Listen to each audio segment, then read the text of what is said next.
Welcome to the Good Old Days of Radio show. This is John Tefteller, your host. We've got a really interesting and fairly lengthy program for you today. Something we've never done before, something that I don't think has ever been broadcast before, and it should be quite interesting for fans of Norman Corwin and fans of vintage radio in general. What we are going to hear today is a recording of a Pacific Pioneer Broadcasters Luncheon from November 15th, 1974. Now let me give a little background on Pacific Pioneer Broadcasters. Pacific Pioneer Broadcasters was and kind of is, they are technically still in business, although they have a different name now. I forget what they're called now, but in any case, back in 1966, the idea was that people who had been in radio for 25 years or more, and think about that, in 1966, how far back they would go with 25 years or more in radio. If you had 25 years or more in radio, you were eligible for membership in Pacific Pioneer Broadcasters. It was a social organization, it was an archival organization, and it was basically run by people who were at the top of their field in vintage radio.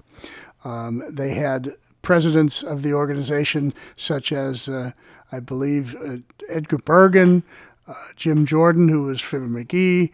A number of people were presidents of the Pacific Pioneer Broadcasters. They had a board of directors which consisted entirely of vintage radio people. And every month during the season, which would be coinciding kind of with the television season, or what would have been a radio season, from the fall of the year until the spring, late spring of the next year, they would have a monthly luncheon at the Sportsman's Lodge in Southern California. Sportsman's Lodge was recently knocked down to make way for more apartments or houses or whatever, so it's no longer there. But the Sportsman's Lodge went back to the 1920s or earlier, and it was a place where a lot of these vintage actors from radio, television, and film would go to socialize and have lunch together. So they established a monthly luncheon at the Sportsman's Lodge, and they would have each month a different honored guest. One month it might be Edgar Bergen, one month it might be Jack Benny, one month George Burns. Anyway, the creme de la creme of vintage radio and some television people became the people that were honored at these luncheons. And they would usually have a Toastmaster, sometimes Pat Buttram, sometimes Hal Cantor. Different people would serve as Toastmaster, and it became anything from a comedic roast to whoever the current roastee or honoree was, or just a tribute to that person's many, many decades in radio. Now, I was not allowed to be a member. I didn't have 25 years in radio in the mid-70s when I started going to the luncheons, but I did have the ability to go because I was one of the volunteers at Pacific Pioneer Broadcasters. I was assisting Marty Halpern, who was the curator of the archives. I was assisting Marty in the actual recording of the event each month. And so I would go and be there and assist in the recording, and it gave me the opportunity to have lunch with all these vintage radio people and watch the proceedings. Now, every one of these proceedings was recorded by Marty Halpern, Ron Wolf, and myself, but I don't know what's happened to all those tapes. Pacific Pioneer Broadcasters had a problem in the early 90s. There was an explosion in the building in which they housed all of their archival material, including about 275,000 radio transcription discs and mountains of tapes. And the tapes included each of the monthly luncheons. But they had a problem there, and as a result, the place was actually shut down by FEMA for a 15-year period due to contamination from an exploding vintage air conditioning system. That happened in the early 90s. It was after I had left Los Angeles and moved to Grants Pass, Oregon. But everything was locked up and unavailable from the early 90s until about maybe 10 years or so ago. And it was 15 years after the explosion. You were not allowed to go down there or touch anything or whatever. After the 15-year period was up, Pacific Pioneer Broadcasters was no longer interested in occupying that storage building, and so they vacated all of the material out of there, and much of it went to the Thousand Oaks Library in Thousand Oaks, California. However, certain things were contaminated and certain things had to be thrown out, and I don't know how many of these Pacific Pioneer Broadcasters luncheon tapes survived, but we have one. We have one to present to you, and it's a good one because it honors Norman Corwin, who we're featuring on our Good Old Days of Radio show and have been featuring for the last 10 weeks or so, or however many weeks it's been with 10 programs. So it's rather lengthy.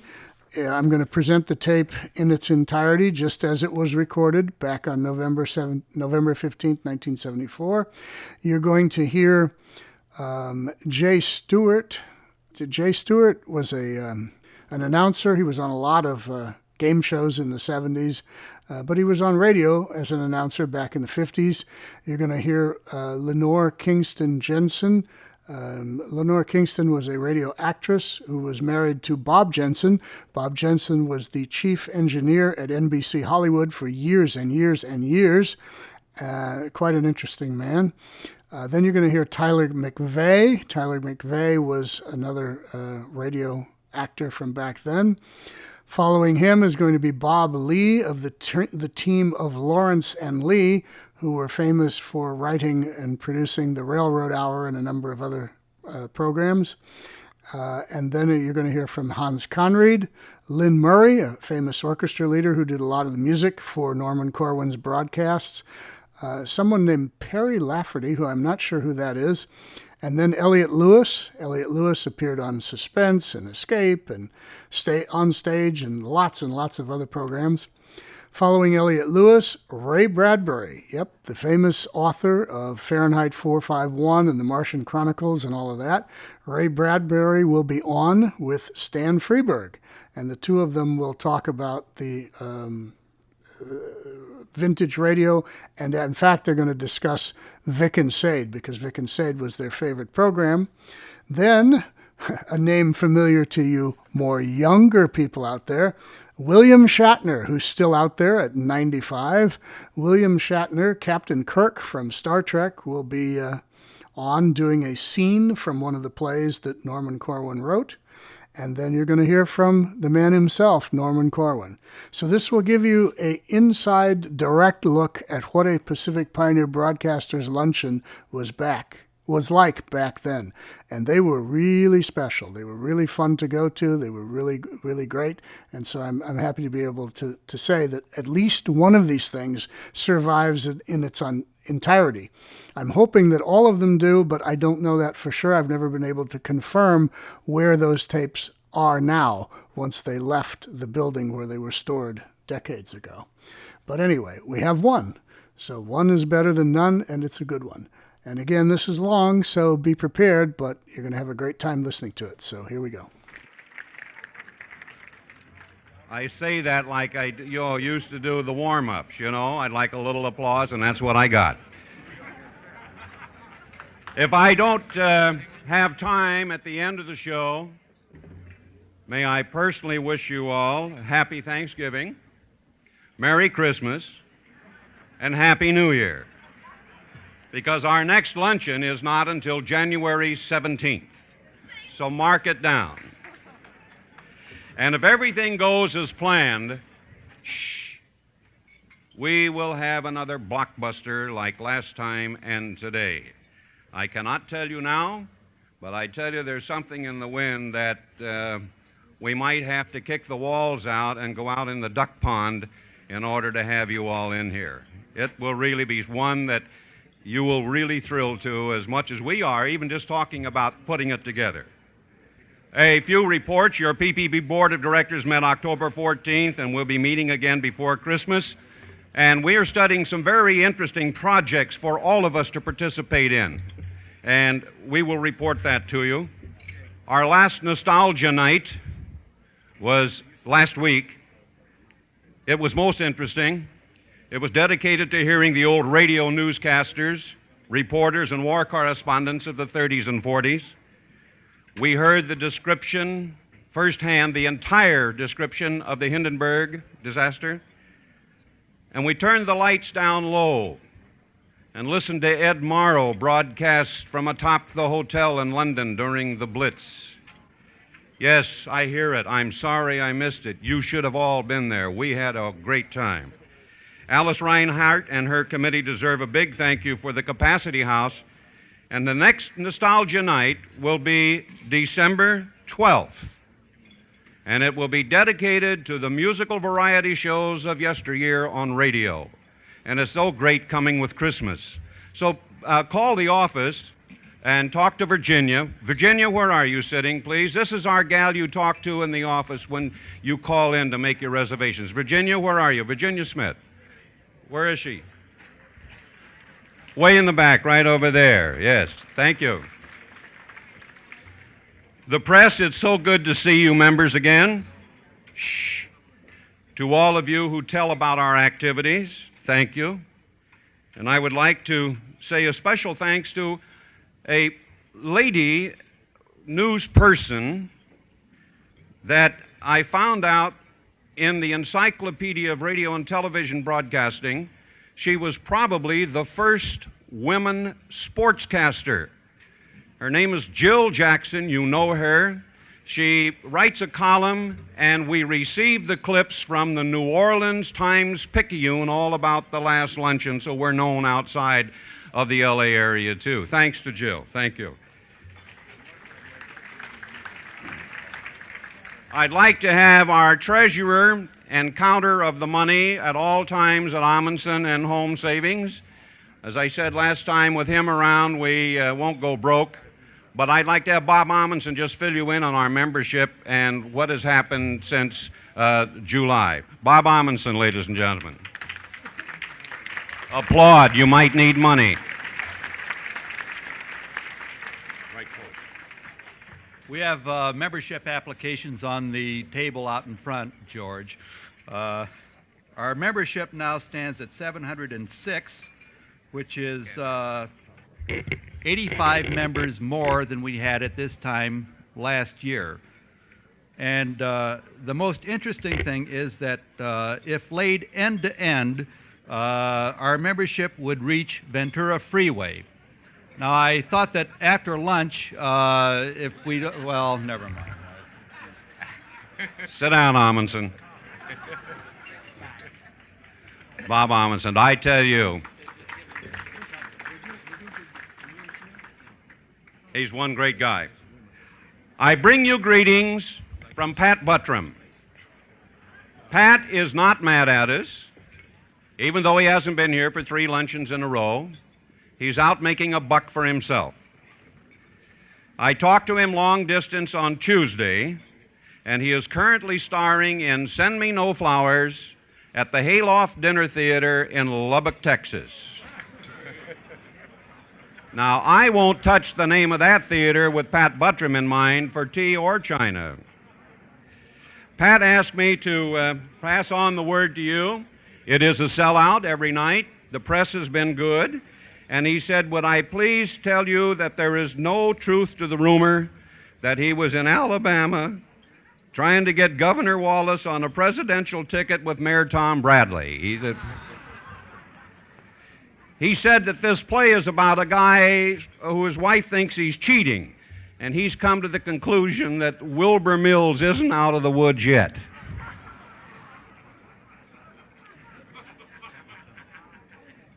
He asked that we en masse, after the luncheon, drive to the Brown Derby on Vine Street and buy a drink, because they're losing money with him out of town.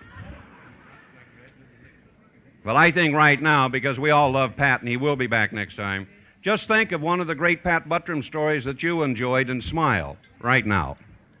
I know a lot. Dirty old man. Oh, Dave Barry called the office to say thanks to all of you for making him feel at home our last luncheon. He was great, wasn't he? He wanted me to relate to you about his other idiot son. You remember the one last time he told you about, drank Fresca and snowed, you know them. Well, this is his older son. He is a doctor, and he had to close his offices. He lost a fortune. He had opened a VD clinic at Leisure World. Now, those are his, not mine. I wish they were. Jay? Ladies and gentlemen, you know, one of the great things about our luncheon is getting together with you and you bringing guests for us to see and to meet again. One of the nicest people in the world, former president of the Pacific Pioneer Broadcasters, announcer, actor. I watch him on Let's Make a Deal.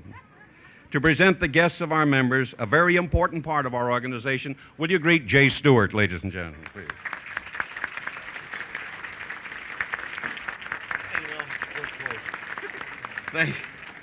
Thank you very much, Bill. Just a word of suggestion. In the future, when you have guests, we have prepared a little form as you come in. If you'll fill them out and find me at whatever table I am.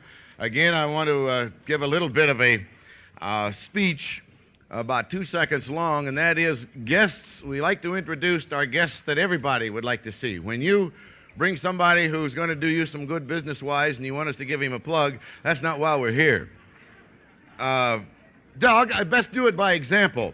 For example, somebody that certainly deserves to be introduced today is a guest of Sharon Douglas, one of the founders of Armed Forces Radio. In 1936, produced The First Nighter, produced Lights Out in Chicago, with Young and Rubicon producing many shows, Silver Theater, Luella Parsons, Frank Sinatra for Old Goals, and many others. At table 8, Ted Scherdeman, ladies and gentlemen. Ted, where are you? Way over there in the corner.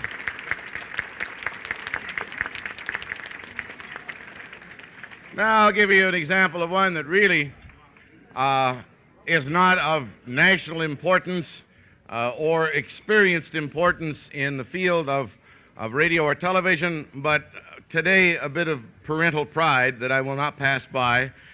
A son and guest of Joe DeSantis, who's leaving for a 2-year mission for the Church of the Latter-day Saints in Vienna, Austria, his son, Christopher DeSantis. Chris, take a bow.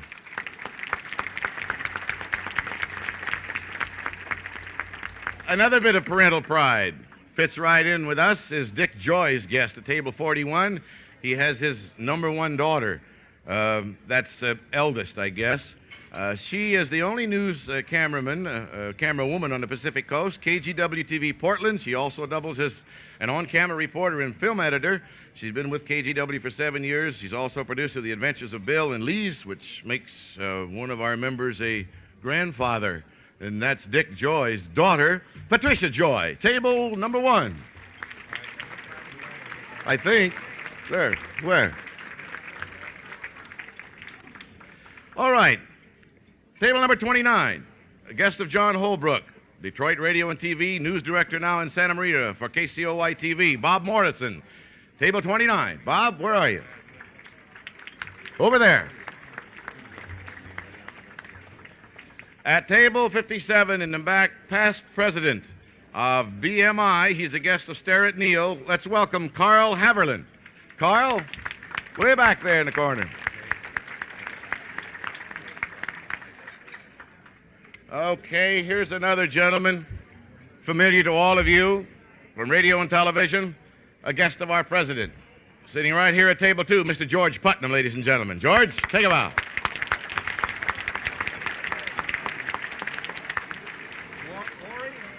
How are the horses doing, George? Since 1970, we've been inviting special groups of students to attend our luncheons. Here today from the University of California, Irvine, with 9 students of his Golden Age of Radio class, Professor Jerry Lennington and his students. Where are you, gang? They were at Nostalgia Night, too. Where's the whole group? There they are. Thanks for coming again. They're the ones that'll be taking over for us before too long. A guest of Austin Green at table 42. made a most famous motion pictures, received awards all over the place, practically every award there was, the River Nile. He's a former NBC producer. He's now teaching filmmaking at USC at Idlewild. A friend of Norman Corwin's, Mr. Ray Garner. Ray Garner, 42. There he is.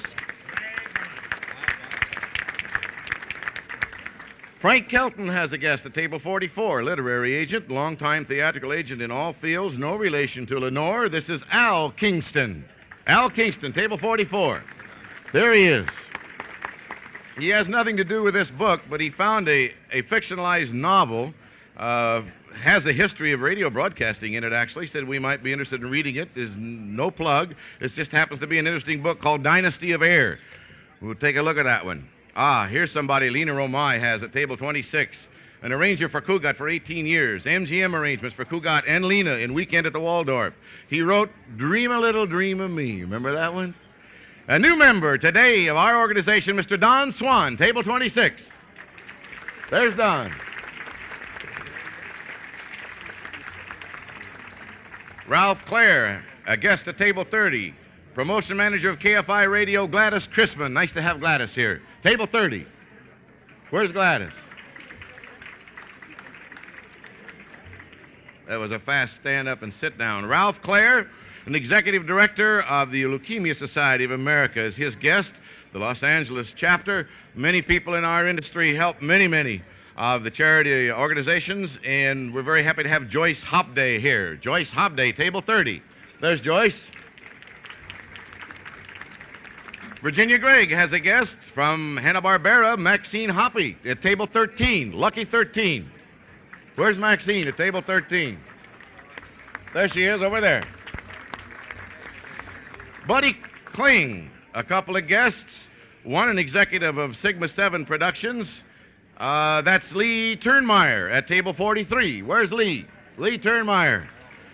Also, you'll be happy to welcome this gentleman, producer, writer, director, from Pine Thomas Production. They produced over 100 pictures at Paramount. William C. Bill Thomas at table 43. At table 5, Colonel and Mrs. Audick of the American Forces Radio and TV Service have several guests here. Mr. and Mrs. Mike Moscarello, Mr. Ronnie Freed, and Mr. Chuck Martin, all with IVC, International Video Corporation, at Sunnyvale. Very happy to have them there. Table 5, there they are. Arlene Harris phoned in and gave us a guest of hers, at table 30, a friend of many of you folks, not only from here but from Hawaii for many years, an announcer and an actor. He's now doing The Man Who Came to Dinner at the Onion Theater in El Centro. Owen Cunningham. Where's Owen? Table 30. Okay. Bob, where's Jer? At table 9, our master of ceremonies for today is in a business that you all know. He has a partner he's very proud of who just finished a book, a biography of Paul Muni called Actor. I'd like to have the pleasure of introducing Bob Lee's partner, Jerry Lawrence. Jerry?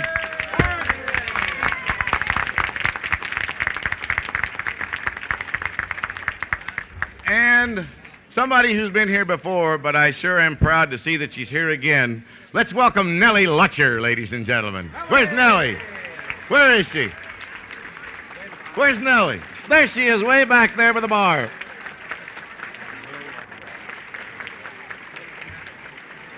And somebody else that we're so happy to have here, a good friend of mine and a good friend of everybody in the industry, Lillian Randolph. Lillian, there she is.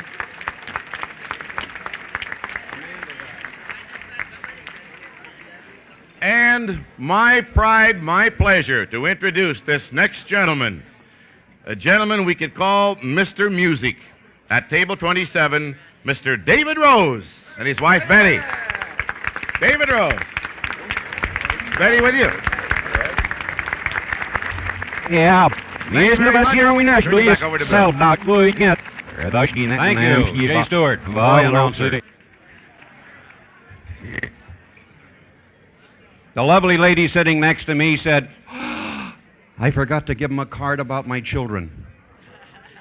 So may I introduce the son and daughter of our gentleman who's the chairman of the day, and I'll introduce all of these lovely people later, but I'd like to have you meet Jonathan and Lucy Lee. Would you please stand right here? So nice. Enjoy your lunch now, and we will be back with you and talk it up a storm and have fun and enjoy. It's good to see you all and nice to have you all here. Thanks for coming. Somebody handed me this. Friendship, Chairman. And as I said last time, it's a pleasure to get ill because she sends you such nice things and nice greetings. But one of her great things that she does is our Diamond Circle Award. And I'd like to have you meet her now, and you're going to thrill to what you're going to hear. Lenore Kingston Jensen, ladies and gentlemen. Lenore?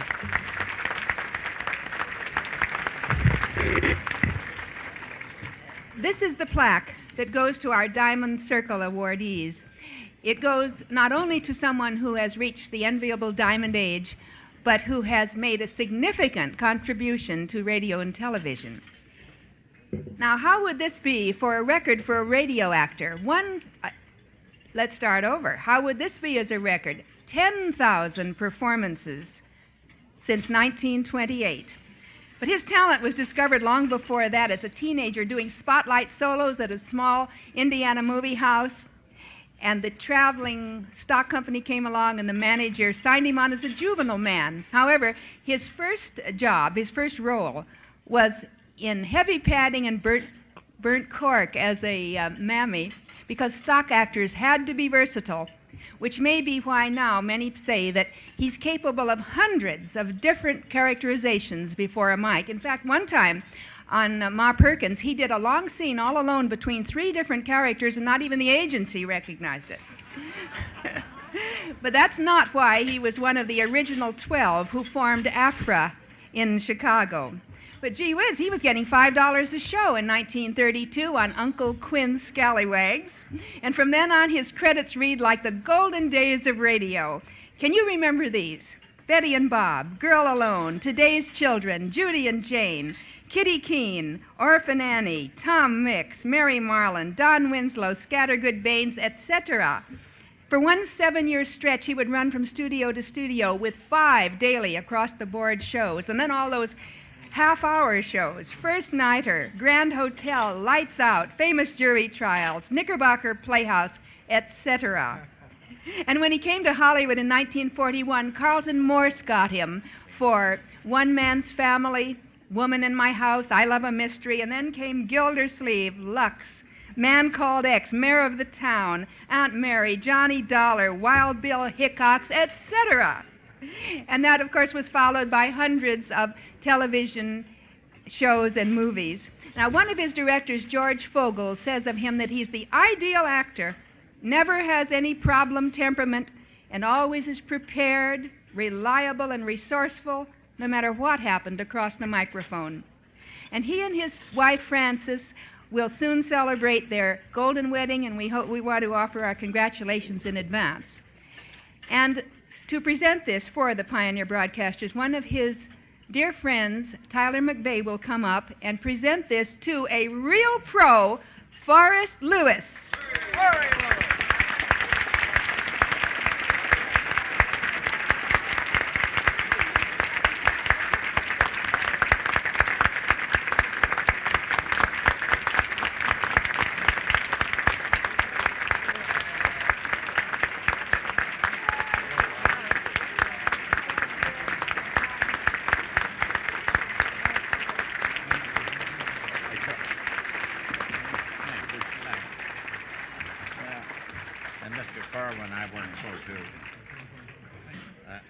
Madam Chairperson, Mr. President Person,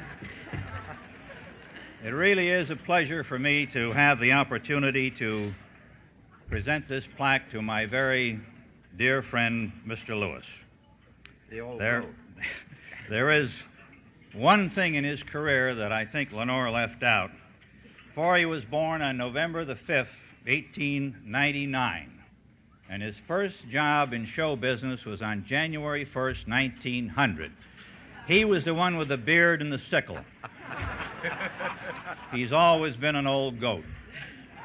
But you know, when you go to lunch with this guy, in spite of all of the credits that he's had in radio, television, and motion pictures, when somebody recognizes him in a booth, they always remember him as the guy with the bucket of Pioneer chicken and the pair of pantyhose. And very shortly, you're going to be hearing him on both radio and television in an Alcoa commercial doing a talking goat. And it couldn't happen to a nicer old goat, Forey Lewis. Thank you. Thank you. Thank you very much. Thank you. Well, I know we haven't much time, so I'd just like to say that I appreciate all of this, and it's wonderful to be here, you know, after the age of 75. Now, I really am not that old. I'm lying. I'm only 39. I'm like Jack Benny. But I won't take any of your time here except that I want to say I'm very grateful to all of you.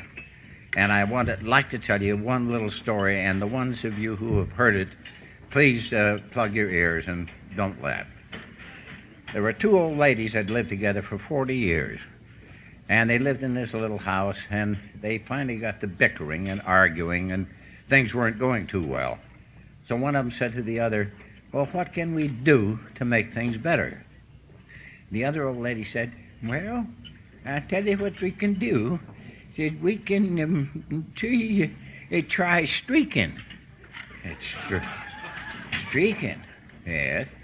Well, all right, if you think that's going to help us, we'll do it. So they took all their clothes off, and they started down the street at a slow trot, the way I came up the stairs. And the two old gentlemen who lived about a block and a half away were sitting on their porch, as they usually did in the afternoon, and they were watching. And then one old man says, said, "Who in the world is that coming down the street?" He said, "Well, that's those two old ladies that live down here about a block and a half from us." He said, "Yes." He said, "Well, they don't look well, what are they wearing?" And the one old fellow said, "I don't know, but whatever it is, needs iron."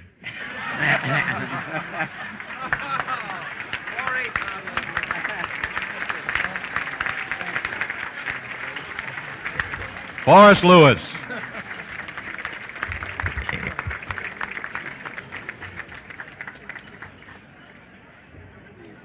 Dirty old man.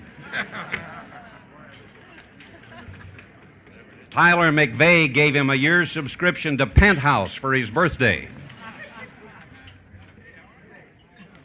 Don't worry about him. Ladies and gentlemen, it is now my pleasure to introduce the lovely people, some of them here at the head table. All are friends of our honoree, Norman Corwin. Some of them will speak and be presented to you by Bob Lee, our chairman of the day. First, however, Norman, I have some telegrams here.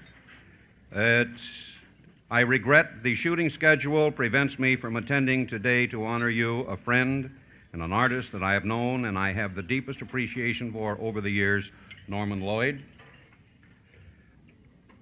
Might I lift my voice in congratulating Norman Corwin, whose poetic voice gave radio so many unforgettable golden moments, Mr. Arch Obler. I was delighted to hear of the honor being paid to you today. Your name has a firm and lasting place in the history of broadcasting. For the high standards that you set and the imaginative insight that you brought to our medium, all your friends and admirers at CBS, and congratulations and the warmest good wishes. Sincerely, Bill Paley. To you, sir.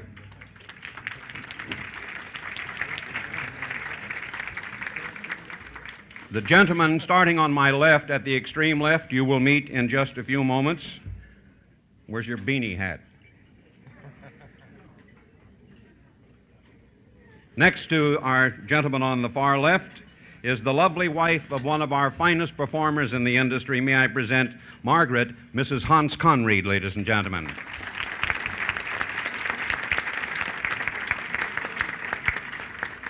And skip the gentleman and come next to, how about this for a few credits? Harriet on Blondie. Mary Jane for 20 years with Lucy. And this is one I bet she forgot. Betty Colby on Mel Blanc's Fix-It Shop with Joe Kearns and Hans Conried. Mrs. Elliot Lewis, Mary Jane Croft, ladies and gentlemen.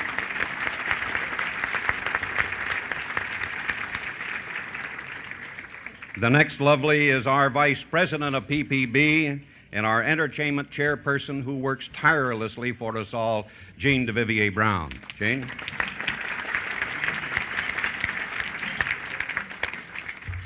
This gentle person worked on Norman's first radio show, The Plot to Overthrow Christmas. And he played the devil. And look at him now. Star of the Waltons. That lovable, lovable man. He's here, but he's on his way to the airport immediately afterward to go to Portland. Ladies and gentlemen, Mr. Will Geer.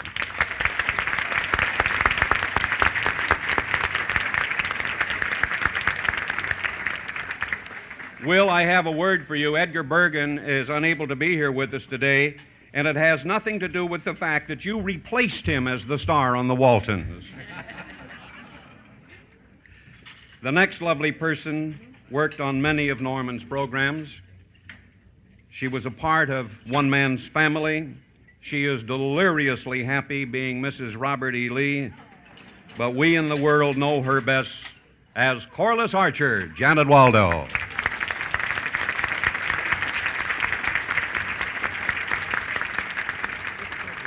A lovely lady was to be here and sit right next to Bobby was Irene Tedrow.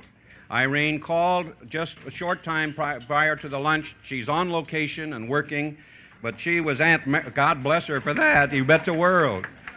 Oh, golly, the things she did. Mrs. Jonathan Trimble, Esquire, with Gail Gordon, and Aunt Mary with Marvin Miller and Vin Pelletier.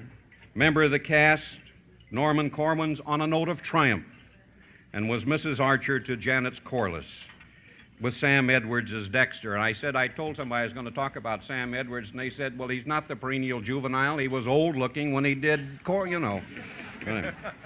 May I present on my right the lovely lady, the lovely actress, wife of Mr. Bill Shatner, but the daughter of Perry Lafferty, Mrs. Marcy Shatner, ladies and gentlemen. And may I present one of the most important people in the PPB setup.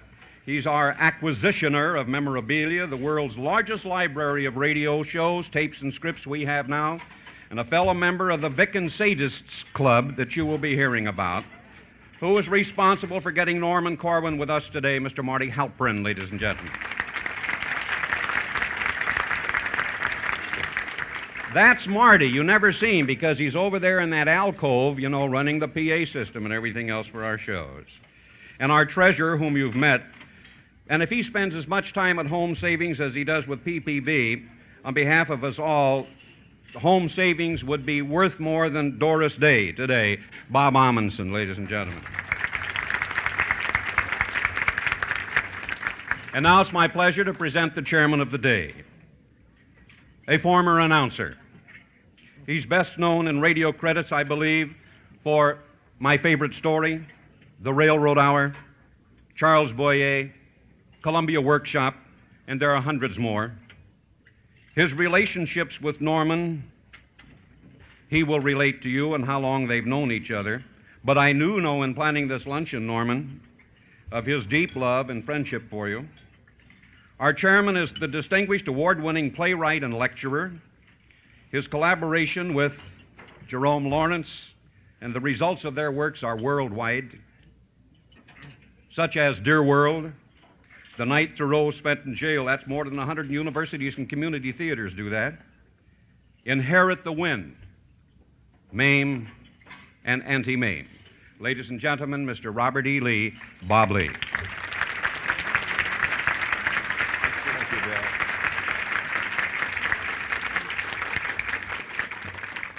It's wonderful to be here, and I think it's fine that Bill leads off our credits by naming one of our biggest duds, dear world.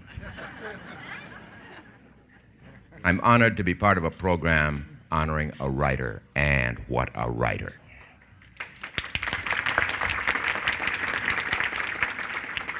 If radio has a literature, our guest of honor is its chief man of letters. And if you doubt that, just ask yourself how many other radio writers are listed in Bartlett's quotations. I think it's a fine day when the Pacific Pioneer Broadcasters, the Senate of the broadcasting industry, gives its highest award to a man whose main achievement is sitting at a typewriter, hitting the right keys in the right order, and knowing which pages to tear up. Norman is one of my oldest friends, well, one of my youngest, oldest friends. He's not only a writer, he's a director, a columnist, a poet, a statesman, first winner of the Wendell Willkie One World Award, and above all, a playwright for the legitimate theater and the legitimate microphone. Now, there's a funny thing about writers. People don't know exactly what it is that we do. My family, back in Ohio, is literate. They know that I am a writer and that they grant that I presumably make my living writing. But they really think that I'm stealing money. Because although they see Jerry's and my credits on the programs on the television screens and on playbills, they think that really that Spencer Tracy and Lucy Ball make up all these funny lines just as they go along. Now, the point is that very often a show isn't written. If it's a success, the star and the director did it. But if it's a flop, then the writer gets credit. You've heard about the actor playing Hamlet. He wasn't very good, and he started getting booed. And he came down to the footlights and he said to the audience, he says, "Look, don't blame me. I didn't write this piece of junk." Now, over at Paranoia Productions, where so many of us work, there's a legend that when Moses came down from the mountain with a rough draft of the Ten Commandments,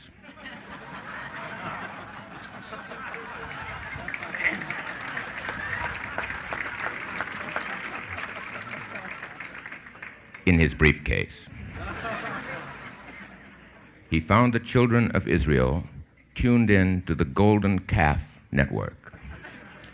And Moses lifted his eyes to heaven and he said, "Sorry, Jehovah, we need a new scripture writer." Now, you will be interested to know that Norman Corwin has just acquired an option on the 5 books of Moses. And as a matter of fact, this is true. He's writing the 10 Commandments as a 2-hour television special. And that proves that if you can't get God, get Corwin.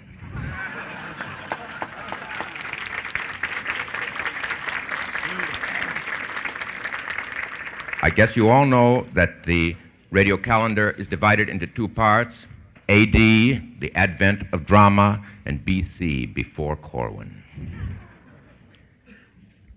Today, the United States has twice as many radio stations as it had in the early days when Norman started broadcasting. But what do we hear? Disc jockeys, talk shows, interview shows, game shows, commentary on commentary, once in a while a commercial, news and music, music and news, but the music is canned and the news comes off the teletype machine. Everything's ad-libbed, no scripts anymore. If a performer has a piece of paper in his hand, he's probably on his way to the men's room. So what can a radio playwright do with his work today? Sweet Dick is no longer a market for serious prose. Mayor Sam is writing his own stuff. How would Norman get on a note of triumph presented on the air? He might have to phone it in to Michael Jackson. or leave it on the doorstep of Heartbeat Theater. Oh, ye actors, don't you thirst for the kind of parts that Norman Corwin knows how to write.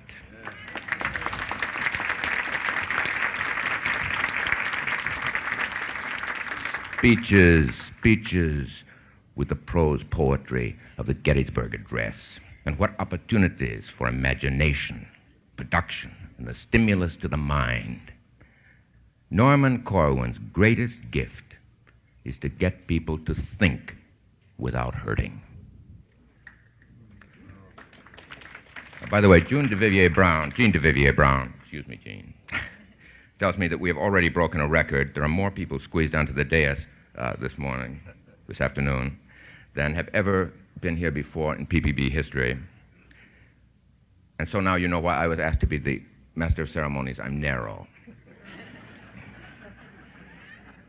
Your first speaker is a man with whom I did many a Bullock show, not to mention the Railroad Hour. If you saw Irene recently, as we did, Jan and I did last Tuesday night, and if you can take your eyes off Debbie Reynolds, which I can rather easily, you will see on the stage of the Schubert Theater the redoubtable Hans Conried.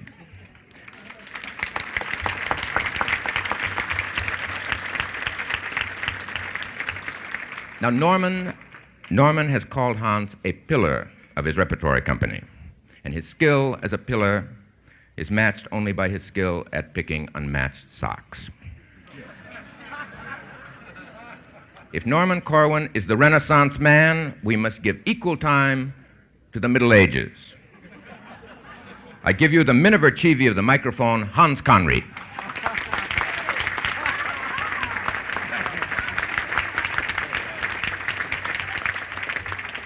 Very hard to follow that.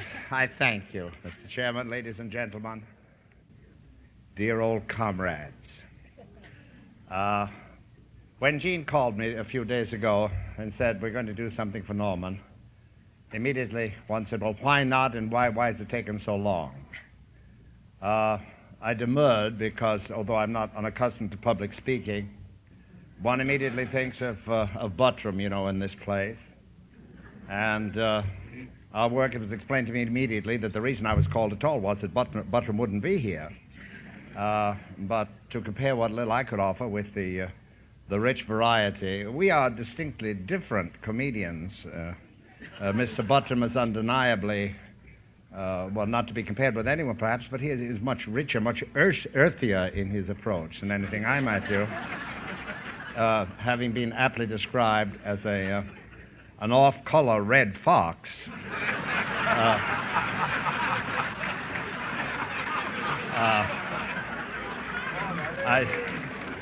I said, well, then you certainly will have someone. What can I possibly do? This will be an occasion of not cheap exhibitionism, to which all my friends know I've been associated with these many years, with the rare exceptions that I've been so honored by Mr. Corwin and a few gentlemen who may be in that very reserved and rarefied class.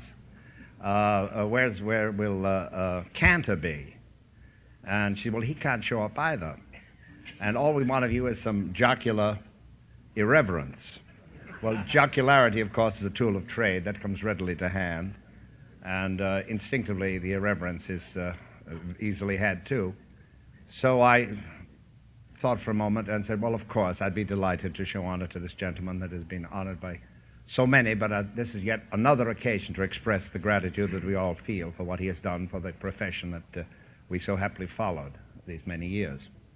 And because I am not entirely without some creation and invention, I immediately called Cantor and said, have you got anything funny I can say? And he said, well, I had been thinking of some things, but since I'm not going to be there, I'll save them for other occasions. But you may have, if you wish, some things I've done locally at other luncheons within the last 2 or 3 months. But because there might have been an overlap, I had to thank him with all sincerity, but said, well, have you no anecdotes? If I addressed this gentleman, we had a very correct relationship. If I said Norman to him, it was only to his face. embracing, the happy informality of our calling. But when one thought of Norman Corwin, one said, Norman Corwin, if you spoke behind his back. And as my wife remarked while I was phoning, there's not many funny things you can say about Corwin. He's too good, really. But Cantor averred that he had been mistaken for Corwin in this way.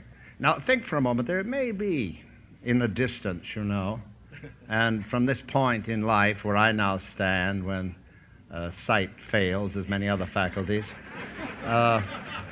there may be a physical resemblance. And he remarked upon a time in which he was standing during the war on a balcony in Hawaii. This is the locale only. And he was addressed from below by someone whom he immediately recognized as Jack Guilford. And Guilford looked up and said, "Hi, how are you, Norman?" And ran up eagerly to meet him, but stopped short about 10 feet from the Cantor and said, "Oh, I beg your pardon, you're not Norman Corwin, are you?" And Cantor said, "No, I don't think so." Ran in immediately to his room, sat down at the typewriter, typed out half a page of dialogue, and when he read his stuff, he knew he was not Norman Corwin.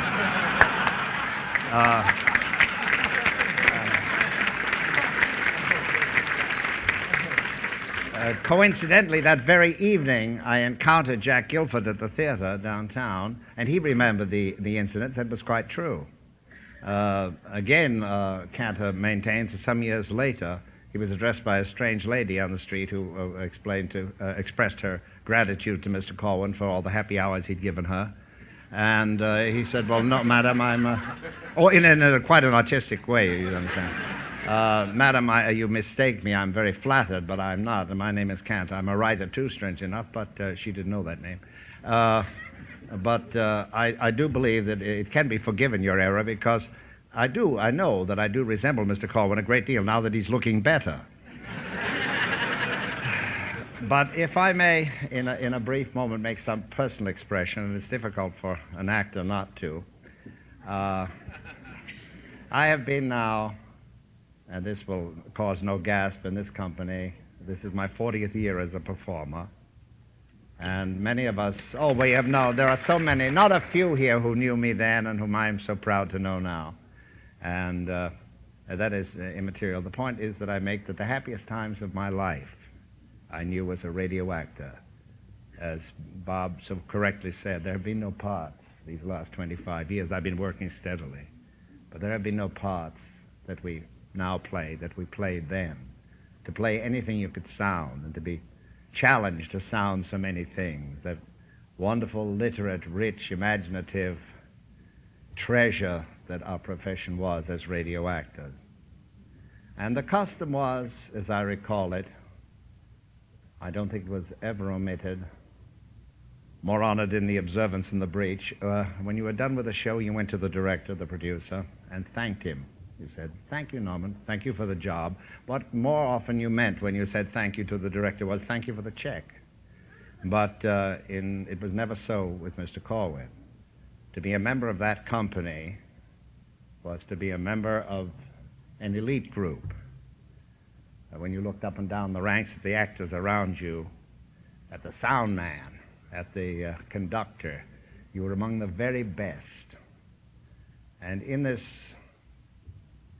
very best, and I must bear in mind that I want to tread on the firm path of sentiment and not slip into the ditch of sentimentality, and bearing in mind the admonition of that great philosopher Georgie Jessel, that there is a time in a man's life when there is a direct correlation between the functions of the tear ducts and the bladder.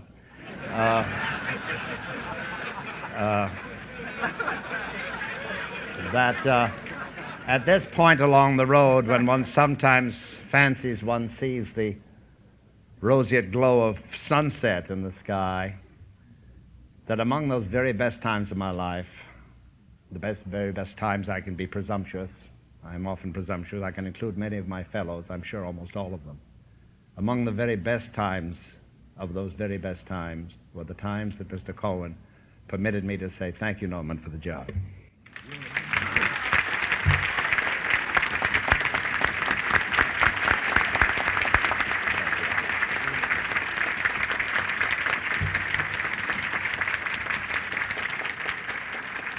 Thank you, Hans. I hate to watch a rough cut until it is properly clothed in a musical score. A film looks sort of like Phyllis Diller's skinny dipping. And so I would like to call on a high couturier of music and drama. We just did a film together, a TV film, one of the Hal Holbrook Lincoln series, and it was really like old radio days again. I understand that for many years he received fan mail as Mr. Chorus because on the Lucky Strike hit parade he was billed as Lynn Murray Chorus. Conductor, composer, and friend of Norman Corwin, Lynn Murray.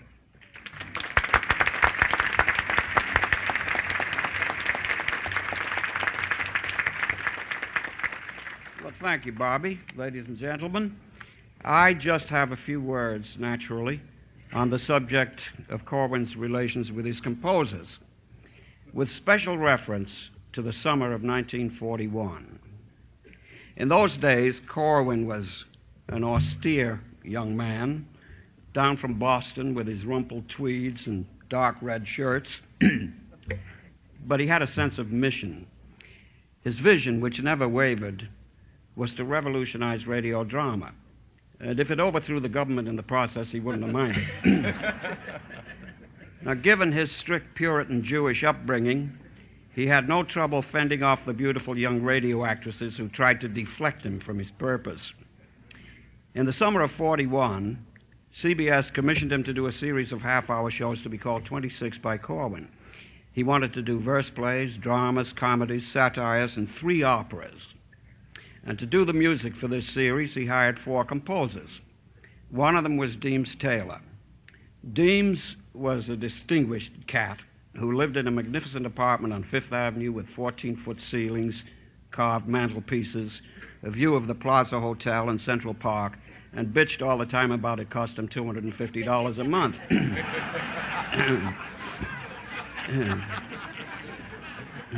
He did one of the operas.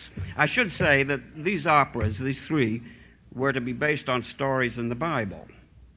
Norman asked Leith Stevens to do one of them, which I thought was peculiar casting, for at that time, Leith's chief claim to fame was as maestro of the Saturday night swing session. And when he asked me to do one of them, I thought that was really peculiar casting, because at that time, I was working on the hit parade, making arrangements of things like Hut Hut Song, Mazzy Dotes, and Don't Fence Me In. But Norman, I want you to know I appreciated the honor. But I tell you something now you never knew. I did it for the money. In those days, for an opera, CBS paid $75. Well, of course, you could get a pound of sugar for 5 cents then. The other composer on the series was God's last angry man, Benny Herman. Deems and Stevens, of course, have gone to their reward. And in a way, Herman's gone too. A couple of years ago, he got into one of his towering rages and went to live in England, as if they haven't got enough trouble there. In the spring of 1941, Corwin took a house at Sneeden's Landing, overlooking Père Lorentz, Tallulah Bankhead, Catherine Cornell, and the Hudson River. I went to see him. He told me he wanted me to do 7 or 8 of these shows. From where we were sitting on the porch, through the trees, you could see another house. Now, I was recently divorced from my first wife, free as a bird, and wanting to be near Corwin, I rented that house. The first thing we did was to get to work on the opera. It was based on the story of Esther. I was studying then with a man named Joseph Schillinger. He was the teacher of Gershwin. I thought maybe something would come off on me. Gershwin had just done Porgy and Bess. When I finished one of the songs, a song a character named Mordecai sings to Esther, I played it for Norman one night after dinner. There was a little pause, and Norman said, "I think we should change the title of the show to Mordecai and Bess."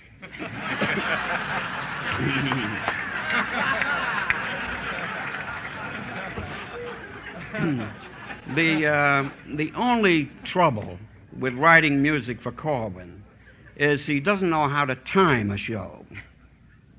And to close, I'll give you a little illustration. In Radio Prima, he took the alphabet, A to Z, related each letter to some function of radio. A is for announcer, B is for breakfast food, O is for Orson, D for deadline, and so forth. V was for variety. Now, this was a big cantata with orchestra and chorus and a bunch of soloists. Variety, variety, all Radio Society deems it an impropriety not to read variety. Well, the show's going fine, and we get into this variety thing. I'm riding herd on the orchestra and the chorus and the soloists, and Norman's assistant, Joel O'Brien, comes threading his way to the podium with a query. Can you cut some of it? I shook my, how the hell could I cut it? And we finished it as it was written. The next thing I knew, instead of W, X, and Y, Everett Sloan goes up to the microphone and executes the most brilliant cut I'd ever heard. He said, Z stands for Z end of Z program.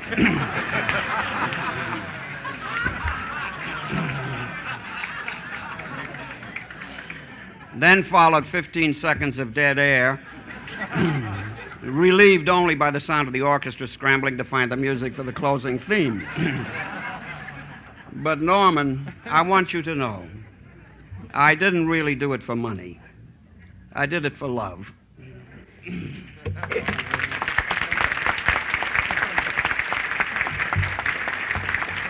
Thank you, Lynn.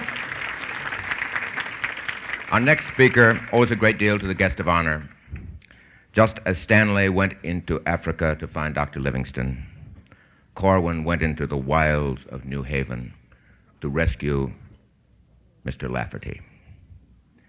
Although Perry was already tainted with the subculture of higher education at the Yale Drama School, he nevertheless succeeded in overcoming this handicap, rising to the exalted post of vice president in charge of television programming for the Columbia Broadcasting System in Hollywood. Perry Lafferty.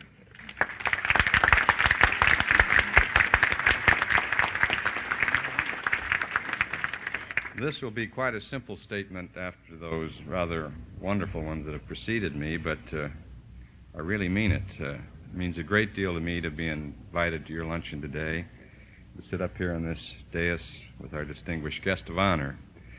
I'd like to tell you why it means so much, even though in the process I'll have to unlock certain memories that I really don't like to get out of the drawer, because they're about the good old days and they're bittersweet. A lot of people say there's no such thing as the good old days in broadcasting, that right now is the good old days. Wrong. My days with Norman Corwin were the best, the most exciting, the most fulfilling of my life, and they took place over 30 years ago. Why were they? Because those were the days of maximum discovery for me. That's when I learned the most, and Norman was my principal teacher. There's never been anyone in our business quite like him. He created what I think is an art form in radio. It was a form so unique, so different, that he didn't have many imitators, and the few that he did have failed miserably for the most part. I like to always think of Norman as a poet for the ear. He took the microphones of the CBS radio network and poured words, music, and sound effects into them in the most powerful combinations and permutations that his fertile mind could fashion. He created for the ear a parade of the finest shows in the history of that most dynamic and abused medium. He brought ideas into our homes. He wrote of man's inhumanity to man and of man's glories. He wrote with great strength and with a fine sense of humor. He got me my job as an assistant director at CBS Radio in 1940, and a year later I was proud to work with him in many of the shows he wrote and directed for Columbia Workshop and 26 by Corwin. Some of them mentioned today, you probably remember them. Client Curly, Plot to Overthrow Christmas, On a Note of Triumph, They Fly Through the Air.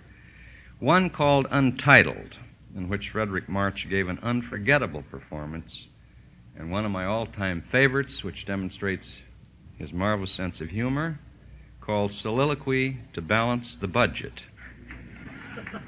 That last one was written by Norman in answer to the network brass complaints that he was spending too much money. He hired a single actor for the half hour, House Jameson, got a couple of sound men, and proceeded to put the financial vice presidents away, where incidentally they belong. Norman is special. With all of his abundant talent, he possesses an equal amount of kindness. In the days we worked together, he was never too busy to stop and take time out for any person who had a question. He made it his business to try and help young people move ahead in the industry. And he never wasted his ability. He looked for important things to say in his work, and he said them brilliantly. Norman Corwin is one of a kind, and in case I haven't made it clear, I'm grateful that he's my friend. Thank you.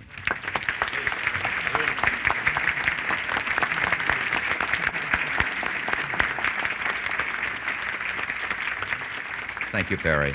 You know, these things are supposed to be a roast sometimes, but you know, Norman is kind of hard to roast because if anybody in the audience has a nasty story to tell about Norman, would you please pass it up to the dais so that I can give it? If you have never met a fifth vice president in charge of physiochemistry, brace yourselves. That's the role that our next speaker played in Norman Corwin's The Undecided Molecule. You all know him as a splendid producer and director, but in my mind, he will always be first and foremost an actor because of the wide range of parts that he has played, from Frankie Remley on the Jack Benny Show to The Scarlet Queen, in which he did not play the leading role. I give you Mary Jane Croft's husband, Elliot Lewis. Elliot Lewis.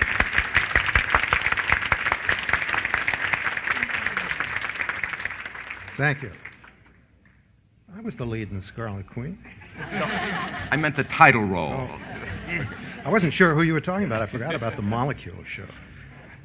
I am not in awe of many things or many people, but I am so today, and I have always been in awe of Norman Corwin.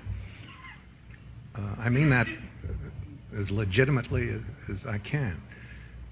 I don't know how I got to work as an actor on his shows any more than I know why I was asked to be here today, except that I was on those shows. I just know that I was honored then, and I'm honored today to have been a part of it.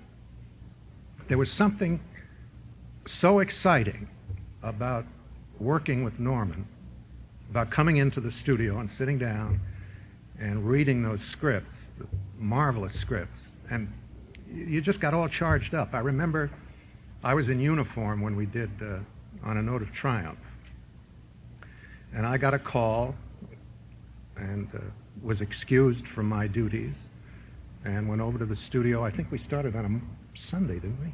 Worked all day Sunday and Sunday night and Monday night, which was VE Day, and did the broadcast on Tuesday. When I walked in, Marty Gable was rehearsing, and he was saying, "The rat is dead. In the back of the Wilhelmstrasse, free men have done it again." And he never stopped talking for 3 days. He just kept on going, just driving it out. And I have a picture in my mind that I never can lose of Norman in the booth, standing, script down on the table in front of him, head down to see the script, hands this way, looking up occasionally, very reassuring, and everybody looking over this way, looking over this way. And I always, when I see him and he's just standing this way, I'm surprised. To me, he's always like that. But we did many shows, all of them exciting, all of them thrilling, days that, as everyone has said, that they'll never be again. Perry was talking about some flack Norman took from the CBS brass. Bill read the telegram from Mr. Paley. I always had the feeling, perhaps it was an impression that Norman gave everyone, that he did everything on his own, that they left him alone. I'm sure he got some flack. But after watching some of the new television programs this season, I wonder about the difference in creative effort between letting a man like Norman Corwin do whatever he wants to do. Once you've told him to do it, leave him alone. And the giant decisions that gave us such things this year as Kodiak and, I don't know, pick your show. But, or the new ABC schedule that was announced yesterday. However, I was honored to be a part of the programs Norman did. I'm deeply honored to have been asked to be here today and to say to Norman that it was an honor to have worked with you and to know you, and thank you. Thank you.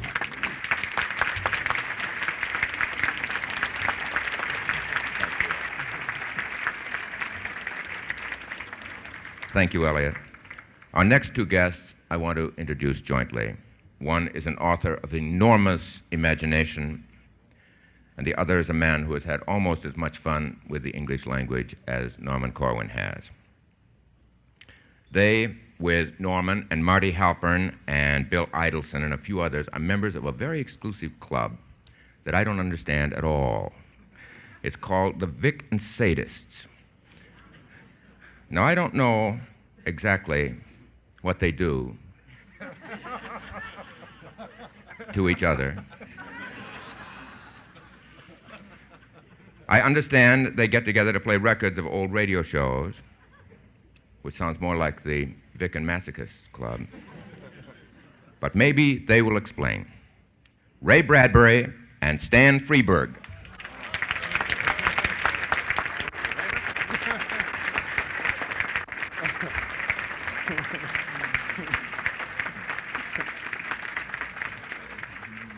Who's going to do what first? Well, I don't know. You want to work on the left side there?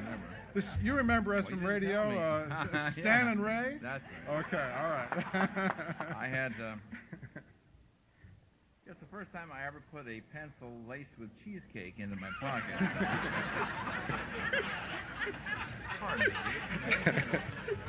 I think we should explain how the Vic and Sadists got started. I don't know how that happened. I used to listen to Vic and Sade when I was a kid. It'll probably come out in the laundry. I'm sorry. It's going to be non sequitur. No, it isn't. No, I'm sorry. And I got out here many years ago and bumped into Bill Idelson, of course, around town, and discovered that he was, of course, the original Rush Gook. And we decided to form this group called the Vic and Sadists about 10 years ago, and invited Norman over to be part of it. And we play the old Vic and Sade records and the old, you name it, all sorts of things from Norman's old shows, Stan's old shows, and what have you. Mostly surface noise.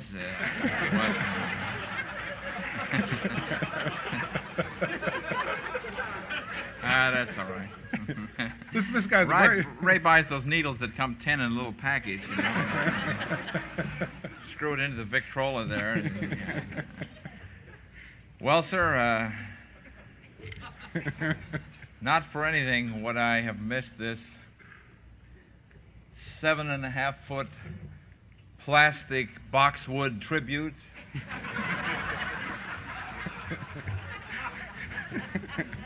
to Mr. Corwin. See, you can tell radio is dead. In the heyday, they would have had that pruned. Easily. You go ahead. This guy's very bad for me, We get on the phone and giggle all day. I want to fill in my background very quickly. I came here. There are many people up here today and out in the audience that I remember from 40 years ago. I got out here in '34. I used to roller skate around Hollywood. I was the kid that used to hang out in front of the Figueroa Street Playhouse. Remember? Hollywood Hotel and Burns and Allen. I was part of Burns and Allen's audience when they didn't have audiences. That's back in the late summer of '34. I got to know George Burns, and I made him take me in and put me in the front row of the Figueroa Street Playhouse. And the curtain went up, and there's 1,000 empty seats and Bradbury in the front row. So that went on for 3 weeks. Were you wearing your skates at the Yes, time? yeah, I was, yes, yeah. Boy, you got to be a pretty weird kid to be a science fiction writer.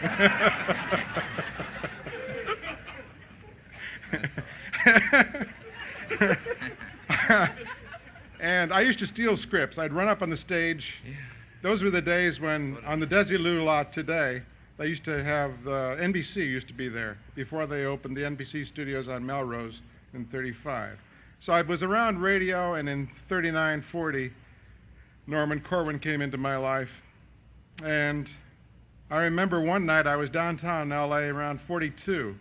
It was on the night when Corwin was doing one of his musical shows with Burl Ives. And in the middle of the show, a woman next door had an epileptic fit. And people came running over screaming, saying, "For God's sake, come over and help." I ran over and helped this woman. I got my finger under her tongue to save her life, and all the while I was thinking, I'm missing Corwin. I resented this woman with all my heart, and I saved her life. And I got back for the last 5 minutes of the show, you know. I ran, you know, half a block to get back. That's how much I loved. Well, life is full of these little irritations.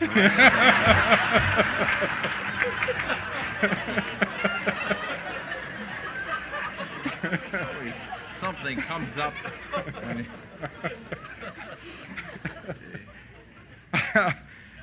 I would like to add, you know, I'm not going to stay serious. It's no way. Sit down for a moment. All right, okay. There isn't, I want to tell you this. When my first book came out, there's only one person I thought of. I wanted to get a copy of it to Norman Corwin. I didn't know him. That was 1947. Called CBS and said, I want to get a copy of this book to him. Can you give me his address? And I wrote him a note.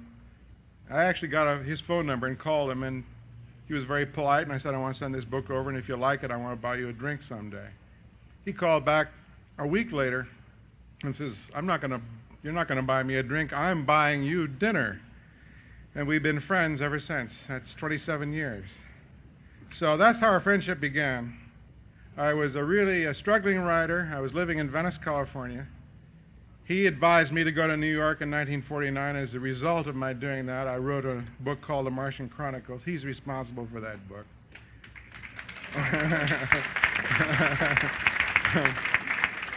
And he let me attend some of his broadcasts in New York, where the UN things that he was writing, which was a wonderful experience for me.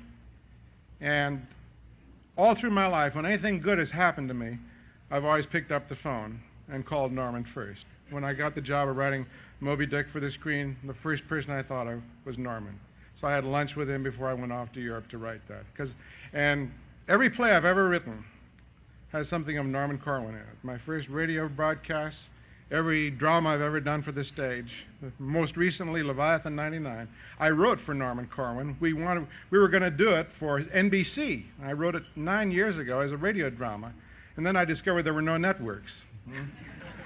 And NBC, but this is true. It sounds funny, but it's true. NBC suggested we break it down into 3-minute sections. That's almost as good as Stan Freberg's 1-minute classics, huh? Yeah.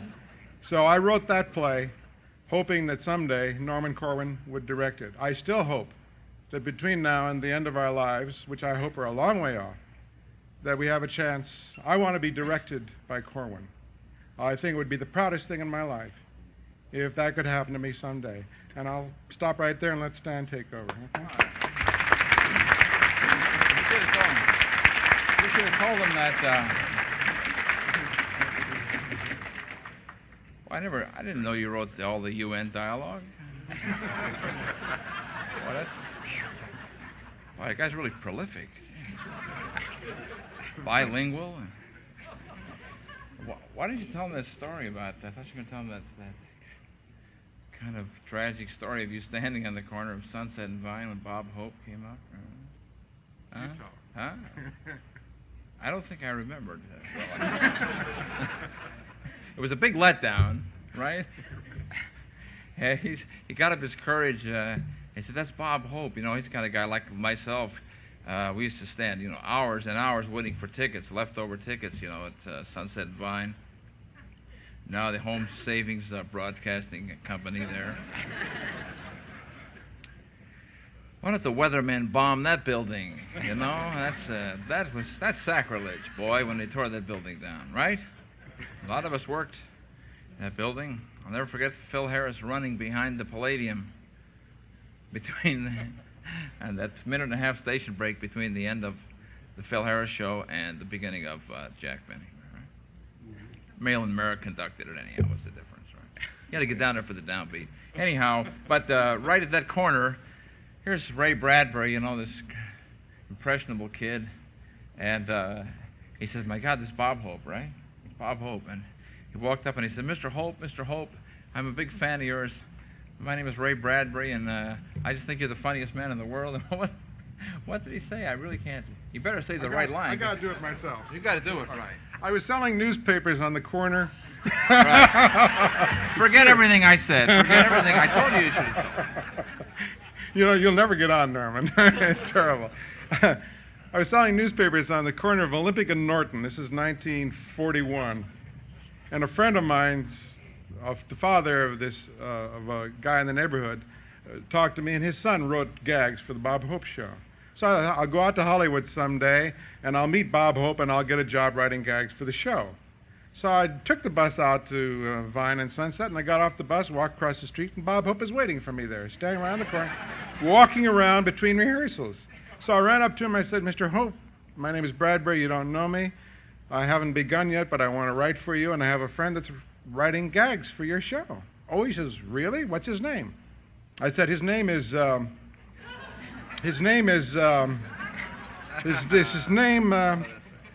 after a long while, Hope reached out, he says, "Good night."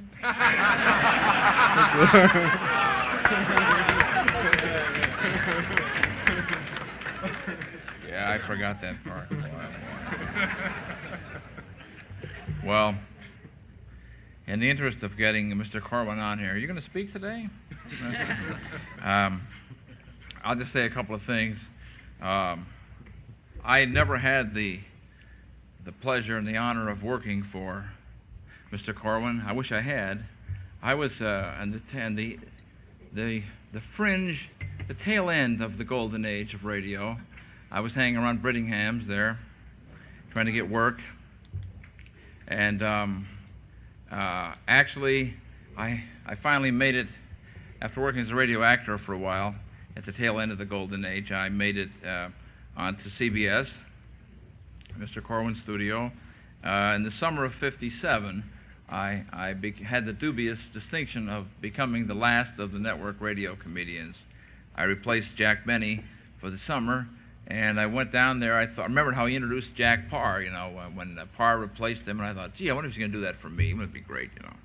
And I went down the week before my show started just so I could, you know, maybe watch the Benny show in rehearsal there and so forth and say, "Hello, Jack, I'm replacing you." Little did I know, the Benny show had been old tapes for about 4 years.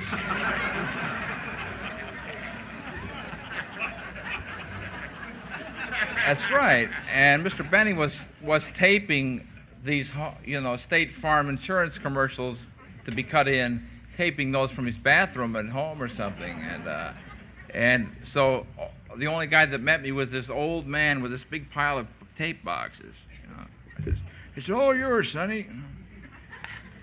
And there was spiders spinning webs in the studio already, and gee, boy, 1957. That was known as the lead age of radio.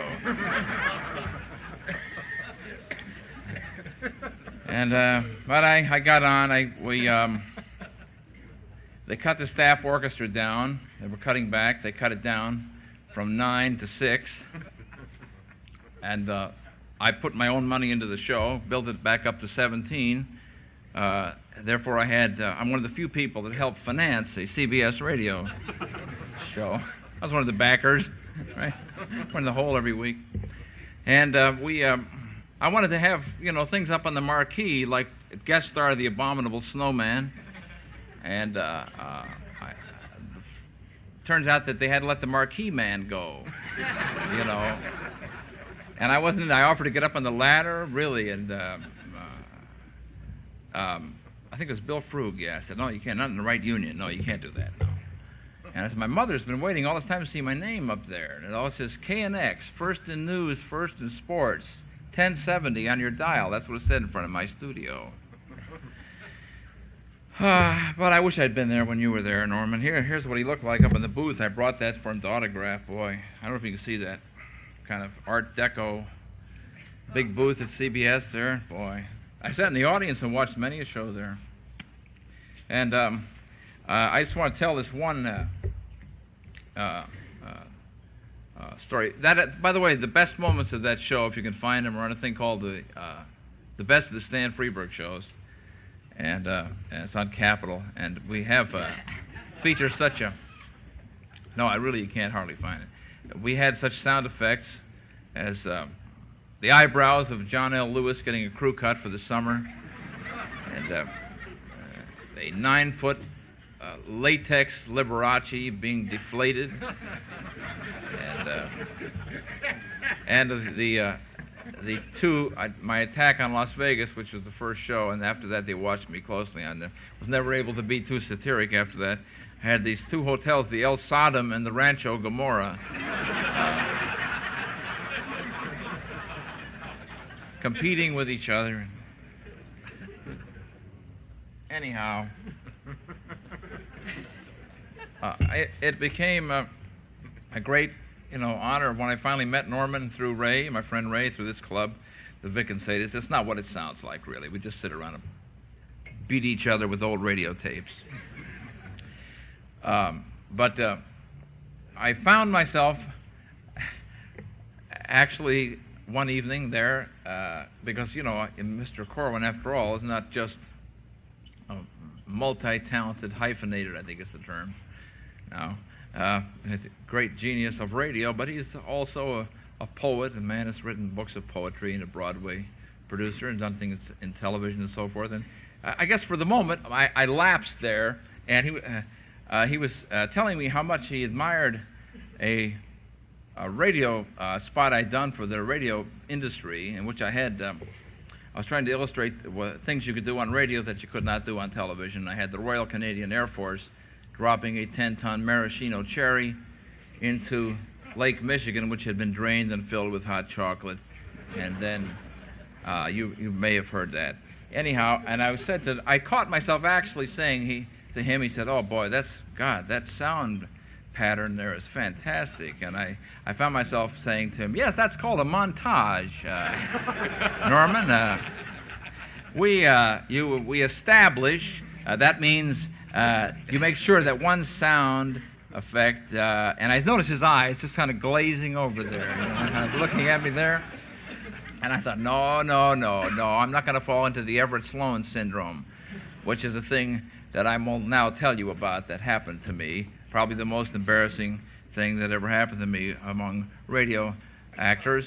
The last few years, I've been making, among other things, hopefully funny radio commercials, in which I tried to put as much production, because I was influenced by Mr. Corwin and Obler and people that really used the medium of radio for what it was, the theater of the mind. I said, "Is that your line?"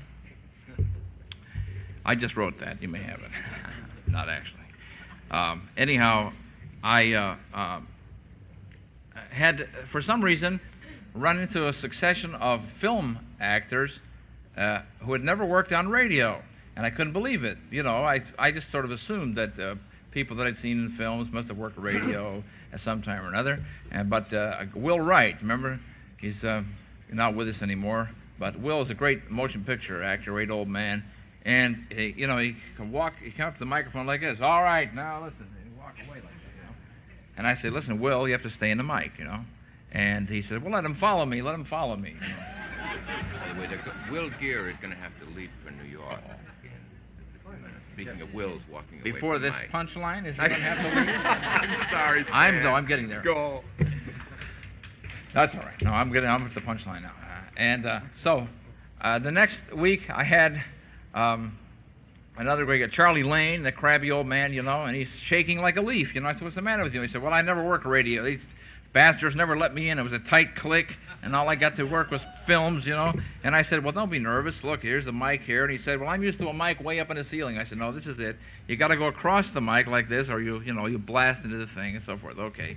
Now, about 3 weeks later, Everett Sloan. I'm so honored to have the great Everett Sloan working for me. I forgot that the man used to be with the Mercury Theater that far back with Orson Welles and so forth, So now I think, oh, God, here we go with another film actor, because I think of Citizen Kane and all these things.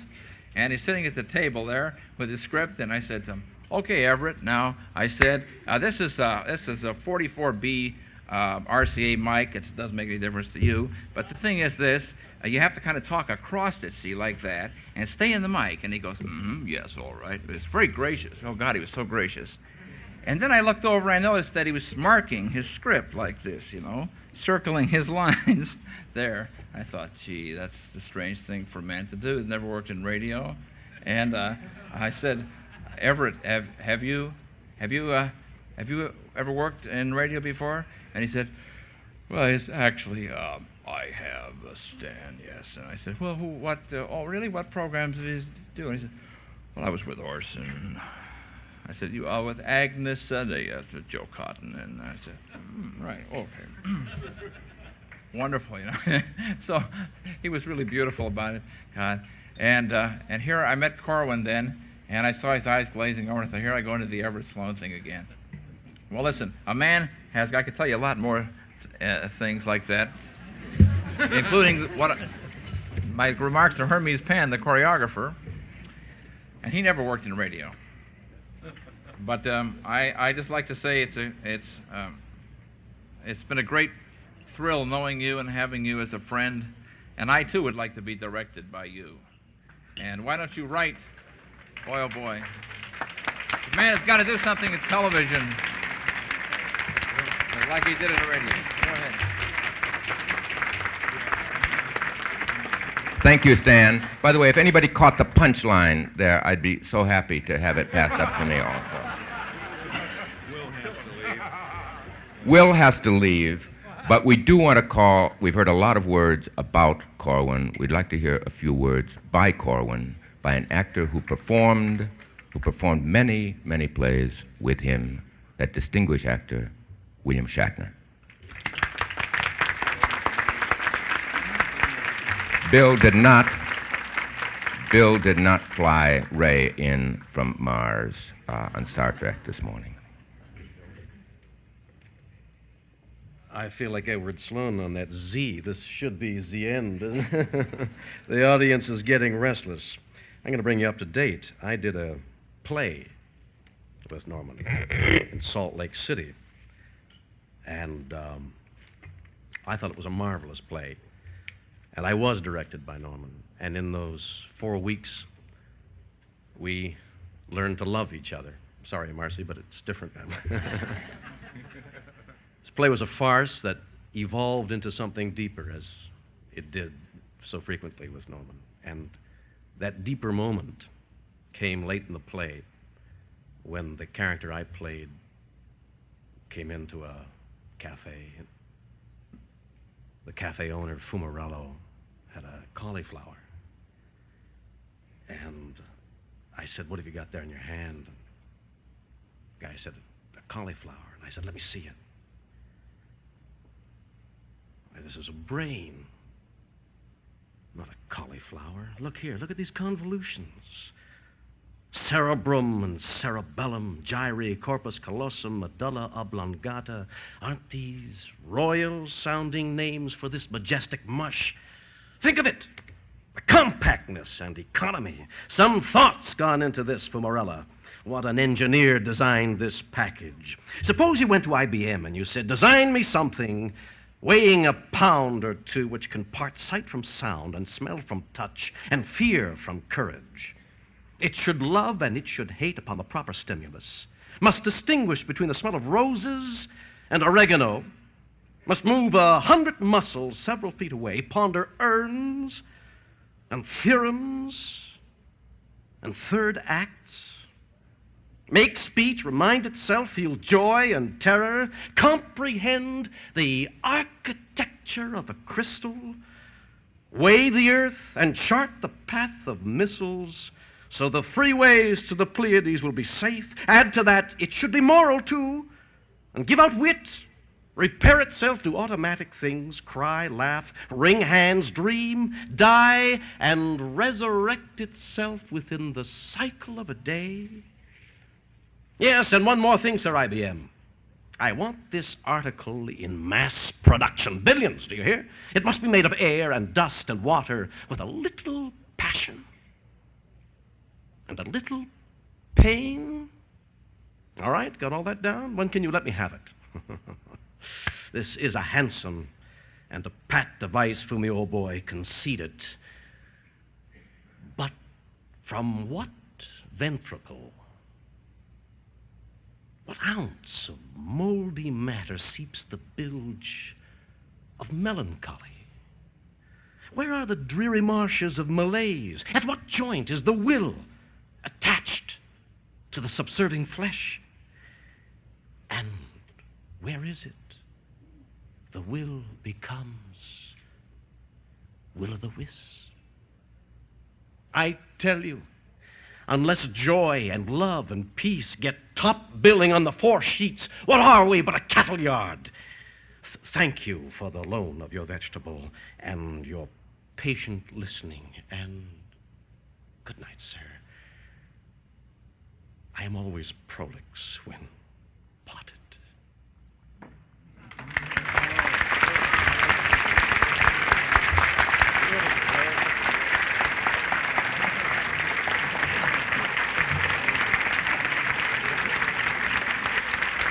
Thank you, Bill. I know you all want to hear, keep applauding, our guest of honor, Norman Corwin.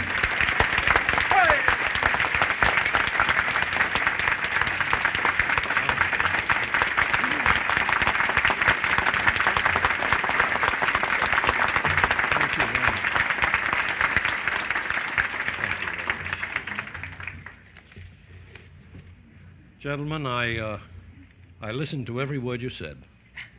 And not once during this Niagara of kind and generous things did my mind wander. And even before the very happy amenities of thanking you collectively and individually, there's a story I must share with you. It's a true story. It happened right after the Mars broadcast of Orson Welles. And as you know, there were phone calls that swamped the switchboards of all the stations in the country, and especially of CBS, which originated the broadcast. And at 2:30 in the morning, the last call came in to a weary, battered man in CBS production, and he picked up the phone, and the man on the other end said, is this a network that broadcasted that invasion of the Martians in New Jersey? I said, yes, it is. Well, I want to tell you something. My wife was listening to that program, and she got so scared, she ran out of the front door, and she fell down a whole flight of stairs. Jeez, it was a wonderful program.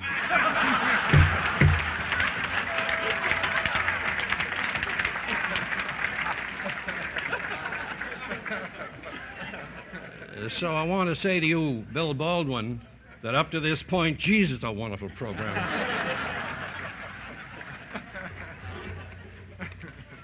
You know, Bob Lee and I have been friends for many, many years, and we've never had a disagreement, and I'm not going to begin now. But we did have one major point of agreement, and that was in our common adoration for Janet Waldo. All 3 of us were eligible at that time, and I had a crush on Janet, but I had no chance whatever against Bob. He was a dashing and romantic figure. He had flown for the Air Force, and he was now flying his own plane, and he wore a scarf and helmet and goggles. And he was like Snoopy, emulating the Red Baron. And one day, however, I suspect that it was while Bob was both navigating his plane and rewriting a script, he flew into a carelessly misplaced object. I think it was a church steeple or a power standard, and he got a nasty blow on the head. Now, up to the time of this accident, his scripts had been uniformly good, but after that, they were brilliant. And I was quick to see the relationship between cause and effect, and I asked Bob if he would teach me to fly. And Bob declined on the grounds that he had been grounded by Janet, who was then Mrs. Lee, and by Jerry Lawrence, his collaborator, and by his insurance company. Now, I cannot tell you what a champagne bath of nostalgia and sentiment and how moving it has been to me to see these wonderful people and to hear the things they've said. In all the time I directed in radio, in the many shows, the many hours, the many years, the studio was a happy place. For one thing, there wasn't time for anybody to go off into a sulk or to get caught up in some company intrigue or to sneak off behind your back to consult Lee Strasberg because his sense memory was slipping. And of all the actors with whom I've ever worked for longer than the compression chamber schedule of a radio broadcast, Bill Shatner was the greatest delight. He an inventive, creative, vastly talented man with an enriching sense of humor. He taught me how to motorcycle in the foothills of the Wasatch Range of Utah, and as a consequence of the Shatner short course, I paid out orthopedic medical fees for the following 8 months. There were minor injuries, to be sure, but each of them was a memento of this rustic sport and a token of Bill's skill as an instructor. It's so great to see Hans here. As that good gray poet Carl Sandburg used to say, you ain't what's wrong with the country, Hans. You know, I save letters from old friends, and I found one from Hans dated somewhere in Luzon, 1941. Now, Hans was a private in the Army, not even a first-class private. And he wrote in a wonderfully round style like Jefferson and Washington. And I'm not joking. I beg leave to quote from this letter out of the Philippine Islands. This is 33 years ago. Quote, "When so far removed from the circle of my friends and the exercise of the craft to which, although perhaps not always so appearing, I have chosen to exert for all my life the sincerest efforts of whatever humble talents I may possess."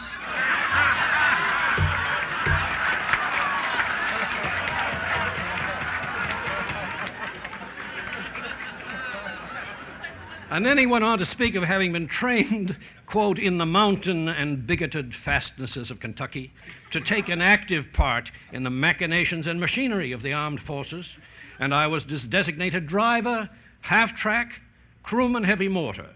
Having arrived here, I was set to work digging in this foreign strand as a member of the labor battalion. With miraculous expedition, however, I found myself recast within 10 days, stationed in a lovely little town in the interior as a general utility with the Armed Forces Radio Service. Well, no wonder we won the war in the Pacific.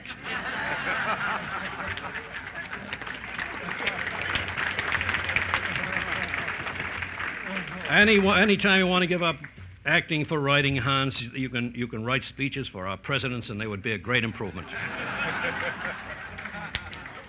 And Elliot Lewis, my God. Whenever I wanted to make sure that a program of mine got off on the right foot, I persuaded Elliot to do the opening speech. I once did a big four-network all-star show with two symphony orchestras, one in New York and one in Hollywood, and with President Roosevelt in the last act. And so who do you get to open a show like that? Well, you get Elliot Lewis. And if I wanted to talk directly to the cosmos, I patched the line through Elliot. For a great voice like his, you didn't write, well, hello, folks, here we are in Washington, D.C. You wrote, 150 years is not long in the reckoning of a hill, but to a man it's long enough. 150 years is a weekend to a redwood tree, but to a man it's 2 full lifetimes. 150 years is a twinkle to a star, But to a man, it's time enough to teach 6 generations what the meaning is of liberty, how to use it, when to fight for it. Well, believe me,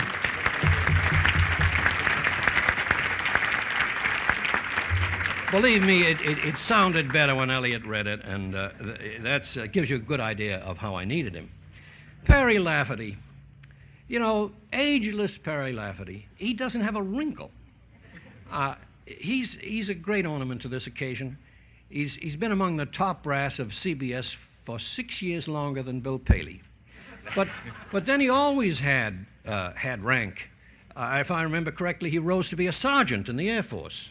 And during those days, I got wonderful letters from Perry, letters from Davenport, Iowa, from Spokane, from Miami, from New Haven, from Downey, from Depravity, Idaho, from Broken Clavicle, Wyoming. I had no trouble following his career. And at the time Perry came to CBS, I had a position of, I fancied I had a position of substanding, but he went past me like a UFO, like a meteor with glasses on.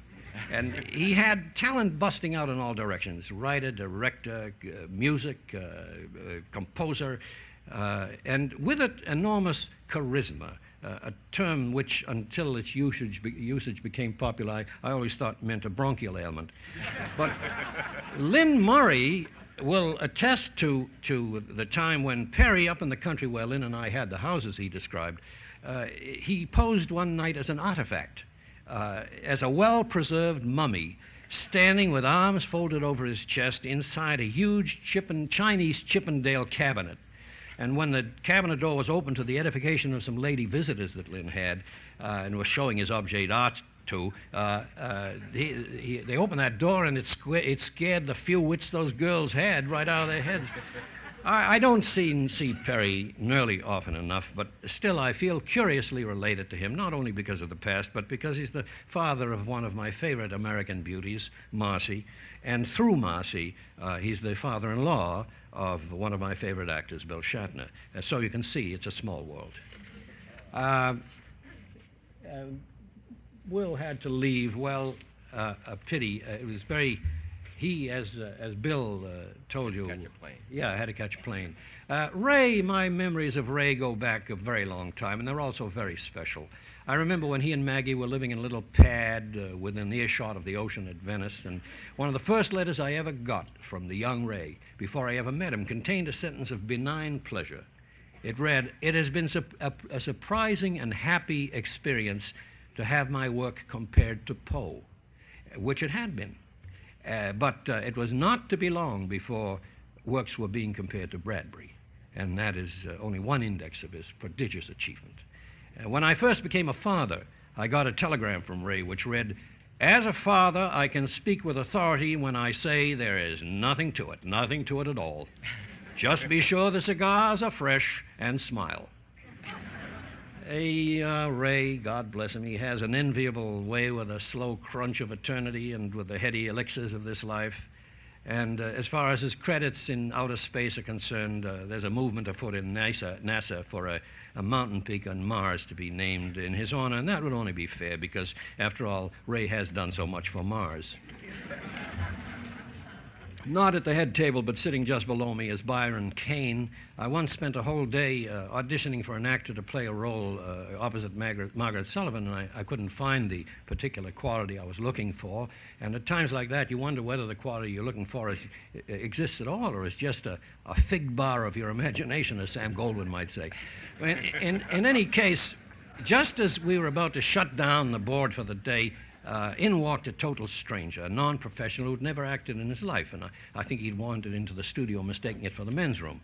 But so that the mistake shouldn't be a total loss, he auditioned, and he was exactly right for the role. And that started Byron on a career which has included, among other highlights, the role of Toulouse-Lautrec in a 25-minute TV commercial for Pittsburgh Glass, written, directed, and produced by Stan Freberg. One of the wildest and funniest 25 minutes ever seen on the tube. I kid you not, as a certain gentleman has said. And attention, you archivists, that's a reel you ought to get hold of.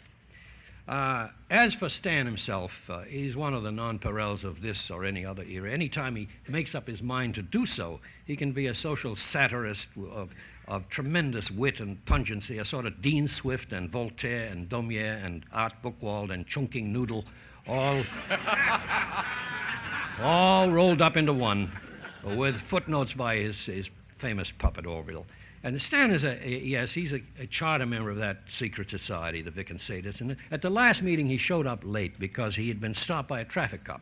He said that dirty Cossack had arrested him because he was only doing 65 in a 30-mile zone.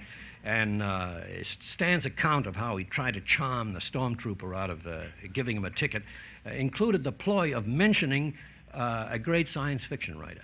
He said to the cop, "I'm on my way to Ray Bradbury's house. You've heard of Ray Bradbury, haven't you?" "No," said the cop. "Will you please take your license out of the wallet?"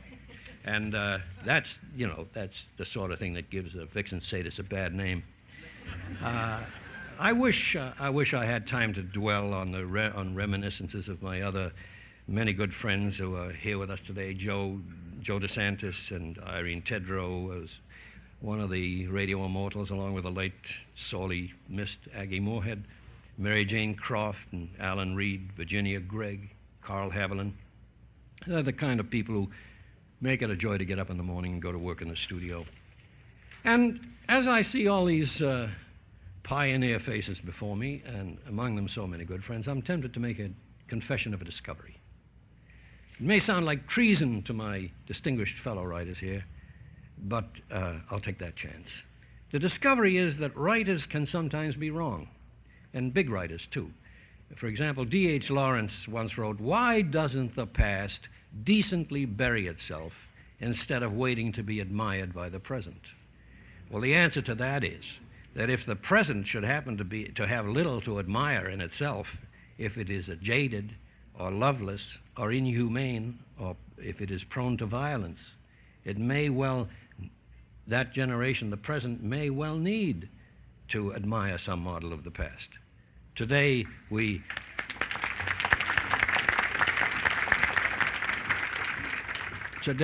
look back with a kind of envy, as well as with official bicentennial pride at the morning of our country.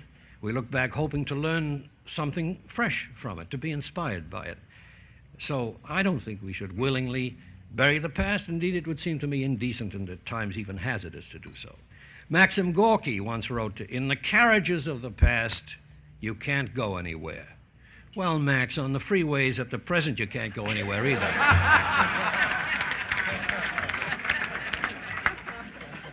The carriages of the past go to many places, and it can be a beautiful trip. And I'm certain that broadcasting, young as it is entitled to its nostalgia. It had a golden age, as Stan said, a golden age all of its own, the shortest in history. It lasted 15 minutes. But those of us who had the good fortune to live and work inside that golden age were sublimely unaware of the possibility that it might pass, let alone pass swiftly. And we all thought it then, didn't we, Bob, that it would go on forever? Jerry, is that right? Any association like this, which describes itself as pioneer, is by nature committed to a study of the past and is enrolled in the pleasures of nostalgia. This association recalls and relives. And that's the function of any good historian, and you can count Homer among them. Heinrich Schliemann was a businessman, but he took time out of his trade to discover the site of ancient Troy. Now, none of us is engaged in any quest of that grandeur, but still, when we consider how fast things become obsolete in this world, it is no small matter to rediscover and preserve and memorialize the antiquities of mass media. The archaeologists of our time are men like Marty Halpern, your chairman of acquisitions, who has rescued a great deal of history of broadcasting from the scrap heap, and Calvin Fox, who's also here today. His audio library at the Center for Cassette Studies is on its way to becoming to the literature of radio what the Library of Congress is to the literature of the printed word. Now, before we part, and it is late, and you've been wonderfully patient audience, and I hope you have enjoyed enjoyed this to a thousandth of the degree that I have. But before we part, may I leave this thought with you. The golden age of radio need not have ended when it did. It did not die of natural causes. It is not buried under the detritus of centuries. In this country, unlike the experience of radio in many other countries, it was manipulated to a halt. It was sedated, and it was sent into exile. Lately, it has shown signs of awakening, signs of revival, thanks largely to the interest of buffs and pioneers and people like you who would like to recover some of the bounties of the past and present them to the future. It's well and good to play old tapes and sip vintage wines, but the same microphones and studios and transmitters that gave us Golden Age 1 can give us Golden Age 2 if a determined cadre of executives and sponsors and agents and artists have the interest and the will.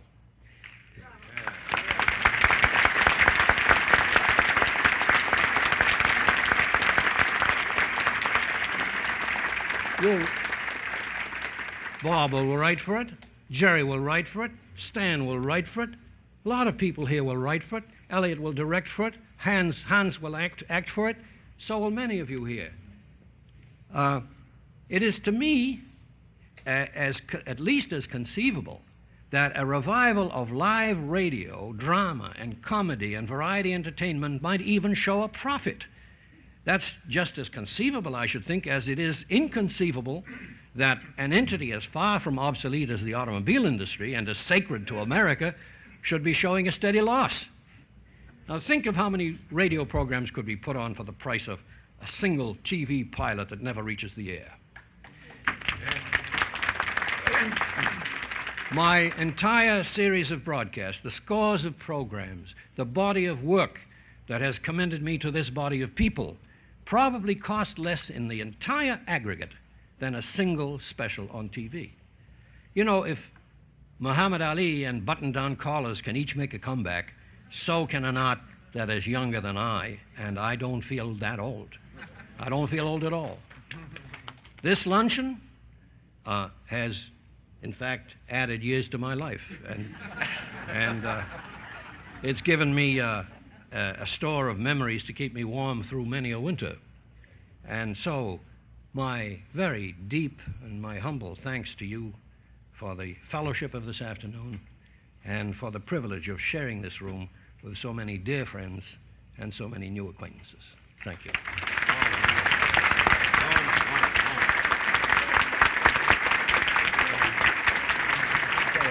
Norman.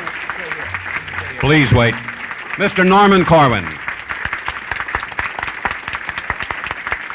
Norman. Marty, come up here. Norman, ordinarily Edgar Bergen and Jim Jordan, Fibber, the chairman and co-chairman of our board, make this presentation. They send their best. It was impossible for them to be here. So as president of PPB, the honor falls to me and our dear friend Marty Halprin.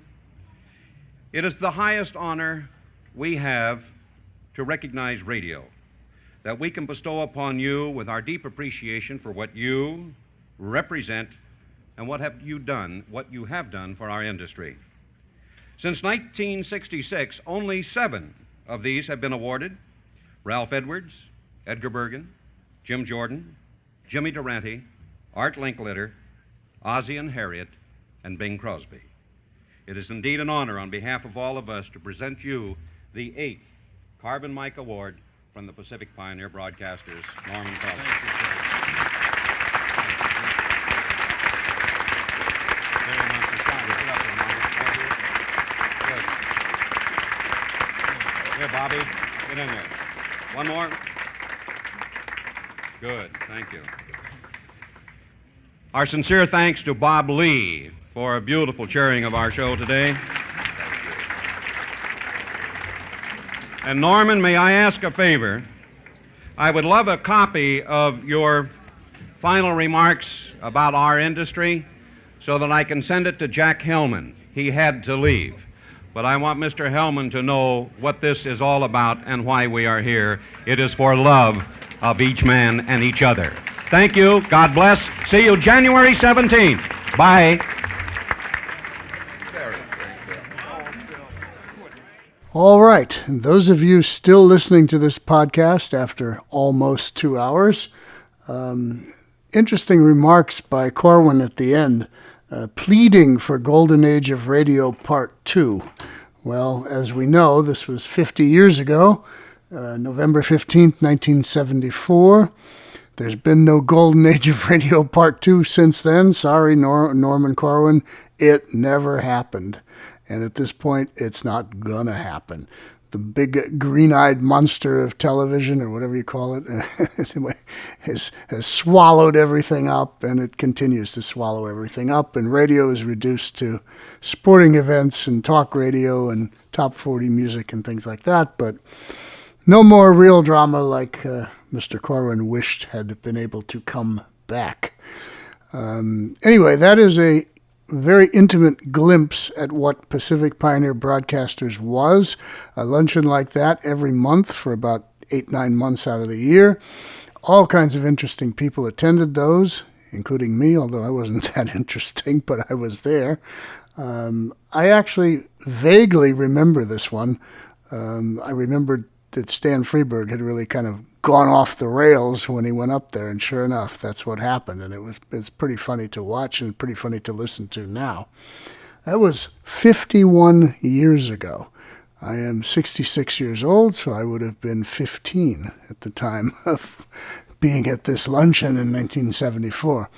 I wish there were more of these recordings because there were lots of great ones. Maybe they exist somewhere, we'll see. But like a lot of radio shows, they could be just vanished and no longer available. But you got to hear one, and this will stand as a testament to what Pacific Pioneer Broadcasters was like back then. They call it something different now. It doesn't really, they don't have monthly luncheons anymore as far as I know. And all the people that were involved in all of these luncheons back in the 70s and 80s, 60s, 70s, and 80s, they're all gone. So you're listening to a piece of history, a slice of history. I'm still here, but then I was 15 at the time, so I should still be here. Anyway, all right, that was the Good Old Days of Radio show. That was our salute to Mr. Norman Corwin. Ended with a kind of a bang there with an interesting, almost 2-hour-long tribute.